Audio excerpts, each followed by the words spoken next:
श्रीमद्भागवत पुराण के प्रथम स्कंध में जब सूत जी ने शौनक आदि ऋषियों के 6 मौलिक प्रश्नों के उत्तर दिए, तो उसके बाद कथा का प्रवाह भगवान के अवतारों और इस महान ग्रंथ की उत्पत्ति की ओर मुड़ जाता है।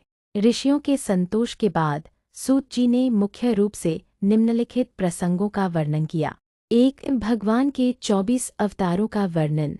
सूत जी बताते हैं कि यद्यपि भगवान अनंत है, फिर भी उन्होंने सृष्टि के कल्याण के लिए मुख्य रूप से अवतार धारण किए। उन्होंने संकादि मुनि, वराह, नारद, नरनारायण, कपिल, दत्तात्रेय, यज्ञ, ऋषभदेव, पृथु, मत्स्य, कूर्म, धन्वंतरि, मोहिनी, नृसिंह, वामन, परशुराम, व्यास, राम, बलराम, कृष्ण, बुद्ध और कल की अवतारों का संक्षिप्त विवरण दिया।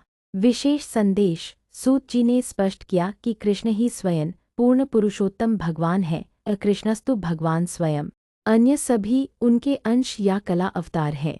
श्रीमद्भागवत की रचना का कारण। व्यास जी का विषाद। जब ऋषियों ने पूछा कि इस दिव्य पुराण की रचना कैसे हुई, तो सूत जी ने महर्षि वेदव्यास की कथा सुनाई। व्यास जी ने वेदों का विस्तार किया, महाभारत और पुराण लिखे, फिर भी उनके मन में शांति नहीं थी। उन्हें लग रहा था कि कुछ अधूरा है। तब देवर्षि नारद वहां पधारे। नारद जी ने बताया कि व्यास जी ने धर्म, अर्थ, काम और मोक्ष का तो बहुत वर्णन किया, लेकिन भगवान की निर्मल भक्ति और उनकी लीलाओं का खुलकर गान नहीं किया। नारद जी की प्रेरणा से व्यास जी ने समाधि में भगवान की लीलाओं का दर्शन किया और श्रीमद्भागवत महापुराण की रचना की। 3. नारद जी का पूर्व जन्म।